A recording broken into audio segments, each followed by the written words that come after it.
2024 लोकसभा चुनाव काफी नजदीक आ गया है, लेकिन बिहार में एनडीए के सीटों का बंटवारा अभी तक तय नहीं हो पाया है। चिराग पासवान और उनके चाचा में अलग ठनी है। चिराग एनडीए के साथ रहेंगे या 6 से कम सीटों के मिलने पर बीजेपी का साथ छोड़ देंगे, इस पर तमाम कयास लगाए जा रहे हैं। लेकिन एक सीट हाजीपुर लगातार चर्चे में है। वह सीट जिसने दशकों से पासवान परिवार को संसद में भेजा, आज वह एलजेपी के संस्थापक रहे रामविलास पासवान के भाई पशुपत पारस और चिराग के लिए प्रतिष्ठा का सवाल बन गया है। दोनों को उसी सीट से टिकट चाहिए और सीटों के साथ ही इस खास लोकसभा सीट पर किसके नाम का मोहर लगे, यह भी एनडीए को तय करना है। बड़ी चुनौती है मोदी और शाह के सामने। आइए जानते हैं क्या रहा है हाजीपुर संसदीय सीट का इतिहास और क्यों रही है ये पासवान परिवार के लिए इतना खास। नमस्ते, मैं हूं अंकित और आप देख रहे हैं TV9 बिहार झारखंड। बिहार में 6 आरक्षित सीटें हैं। इनमें से हाजीपुर हमेशा चर्चे में रही है। वजह दिवंगत रामविलास पासवान, लोक जनशक्ति पार्टी के संस्थापक। रामविलास कहते थे कि साल 1977 में जयप्रकाश नारायण ने उन्हें हाजीपुर लोकसभा सीट से चुनाव लड़ने के लिए चुना था। रामविलास भी जेपी मूवमेंट के थ्रू पॉलिटिक्स में आए थे। इंदिरा गांधी के आपातकाल के बाद जब 77 का चुनाव हुआ तो हाजीपुर सुरक्षित सीट से जनता पार्टी के टिकट पर उन्होंने चुनाव लड़ा। इस चुनाव में पासवान ने 4.25 लाख वोटों के रिकॉर्ड अंतर से जीत हासिल किया। यहीं से वे पहुंचे संसद में और देश भर में एक दलित नेता के तौर पर उनको पहचान मिली। इसके बाद आता है 1980 का चुनाव। उसमें भी रामविलास पासवान को जीत मिली और फिर यह सिलसिला जारी रहा। साल 2000 में उन्होंने लोक जनशक्ति पार्टी बनाई, लेकिन 2009 का चुनाव पहली बार उनके लिए मुश्किल साबित हुआ। इस साल नीतीश कुमार और बीजेपी ने कमाल किया।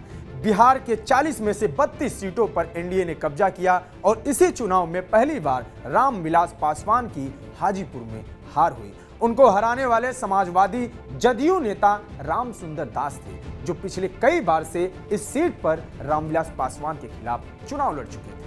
फिलहाल रामविलास पासवान की पार्टी एलजेपी साल 2014 में एनडीए में शामिल हो गई। इसी के साथ नरेंद्र मोदी को बीजेपी ने प्रधानमंत्री का उम्मीदवार बनाया था और इसी साल नीतीश कुमार बीजेपी से अलग चुनाव लड़े थे। इस चुनाव में एनडीए ने बिहार में बिना नीतीश के शानदार प्रदर्शन किया। 40 में से 31 सीटों पर जीत दर्ज की और एलजेपी ने भी रिकॉर्ड 7 सीटों पर जीत दर्ज किया। फिर आया साल 2019 का चुनाव, जिसमें मोदी का जादू ऐसा चला कि बिहार में बीजेपी ने क्लीन स्वीप कर दिया।